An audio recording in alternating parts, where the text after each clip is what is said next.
obviously shots weren't falling in the first half. I thought we defended them really well, man to man, making them take tough twos and challenging them. I think we won the rebounding battle. So honestly, just kind of making shots in the first half, and I think when we got a click in the second half, when we got down 17, the fight coming back was truly special. Just something we've done all year. Felt like you guys there was a chance there. Peyton had an open look there, and just missed it. You guys got real hot from three for a while. Yeah, and that's kind of what it takes to come back in a game like that. We trust to make that shot 9 times out of 10, and I thought it was good when he shot it. So I mean, he probably thought it was good too. So it just didn't fall, and it just happens in a game like this. Kris, were they doing anything defensively in the first half that maybe affected three-pointers more than you've seen this year? I think they're just running us off the line. They did a really good job of that. They can just go downhill with their shot blocking. I think that's basically it. They ran us off the line, just play physical with us on the three-point line. There are a lot of players this week after their practice sessions who actually complained about the rims in this building. You guys started over 9. Were you kind of seeing some of the same things? Yeah, I mean, we didn't really have great misses, I would say. Yeah. They're kind of far off, but we were trusting our guys to make shots.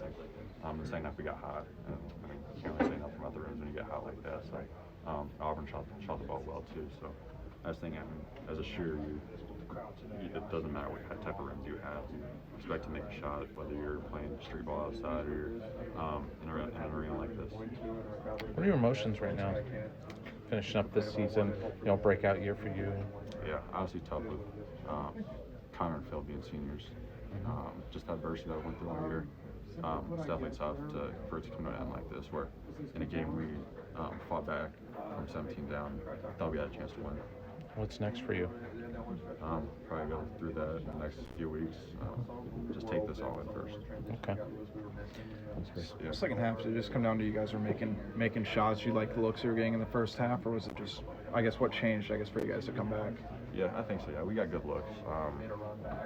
Got our shooters open. I feel like that.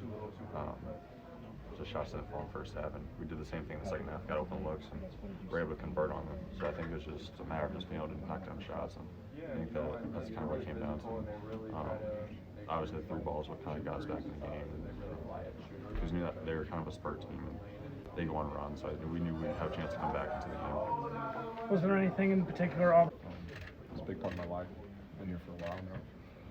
Won a lot of games, a lot of hard losses, and that falls into that category. And so now it's just a big chapter in my life that's closed. Can't come back again. But yeah, so it just kind of, I feel like it all hit me. Probably didn't need to take that foul, but I just kind of wanted to come off the court, my dad a hug, have a nice end to it, I guess. Wrap it up. What that hug mean to you? What was that kind of just feeling Say it like? again. What was how the hug with your dad? What that just the emotion behind it? What did it just feel like for you? Yeah, I mean, I broke down a little bit, as you all probably saw. It's just a lot hit me at once. It's my dad and I, we have a really special relationship. So leave it at that. Connor, I guess for you, I know it's super fresh, but how would you quantify your Iowa career, and I guess what kind of legacy did you want to leave during your time? I mean, I just tried to do whatever I could really to help us win, every day. That was my ultimate goal. Practice, workouts, games. Never the most athletic guy. I can't jump really well. I'm not the fastest guy running up and down, used to racing to a lot of these guys, but it's kind of like you do it as hard as you can every time. So what I tried to do, be right there with the best of the athletes, and that's where I felt like I was. Never felt overmatched, never always competed as hard as I could, and that was really what I pride myself with throughout my entire career.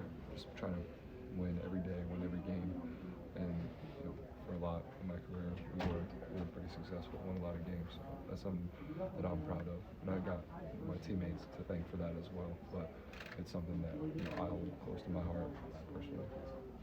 They really helped me out, and I guess it paid off in a way. This year I was a lot better player, a lot more confident in my abilities and everything. So, it's kind of a sign for me that no matter how bad things are, you can always, by hard work and effort, you can overcome these things. So I'm proud of myself individually to say. What does what's Iowa mean to you? You transfer here, you have the biggest probably footsteps in the world to fill impossible expectations. But over your last couple of years, what does Iowa mean to you, and throughout your just personal and professional journey? I mean, it means a lot. I don't know. I feel like the emotions still haven't set in right now. Sure.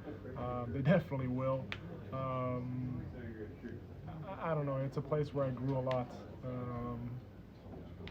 Yeah, I mean, I don't know what else to say. I just grew a lot as a person and as a player, and I got to meet some really incredible people here that I'll have connections with for the end of my life. So I'll talk to these people forever. What's next for you then? Just prepare to try to go overseas, or what are you kind of thinking right now? I mean, we'll see. I feel like I can always get better, even though I'm 25. That's kind of a motto of mine. You can always get better day by day. And so we'll see where basketball takes me. I feel like I can earn a good living somewhere, wherever it is. I feel like I have a skill set that can benefit a lot of teams. So yeah. Different than we made a bunch in the second half. Are you able to kind of put your thoughts on what the season was like, just overall, up and down, starting the year slow and kind of bouncing back? It was a roller coaster. We started well. I think we were like 6-0, 5-0. I don't know. And then we lose a couple, and we win a couple, and we lose a couple, win a couple. It's a roller coaster. And it is what it is. That's how it is in the Big Ten. That's what you're going to get every night. And our non-conference was kind of bizarre. Losing a couple games that we shouldn't have lost. And but you take it. What makes the season great is the highs and the lows. When we get low, we band together, and we try to rally as a group, and and we go from there, and we try to we really embrace the lows, because if you don't embrace the lows, you're not going to enjoy the highs realistically. So. Patrick, I know you all consider yourselves brothers here, but you literally have a brother who just played his last game in this uniform. What are your emotions, and what's it been like playing with him? Yeah, he's my best friend in the whole world. So having him not be here anymore is tough.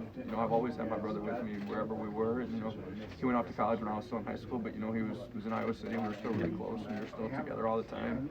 So it sucks. He's going to be going doing whatever he's going to go do, and it sucks. I'm not going to have my best friend with me anymore, and it's a tough pill to swallow. And you knew that day would come. I just hope it would come a little bit later, a couple weeks from now, but it didn't, and it is what it is.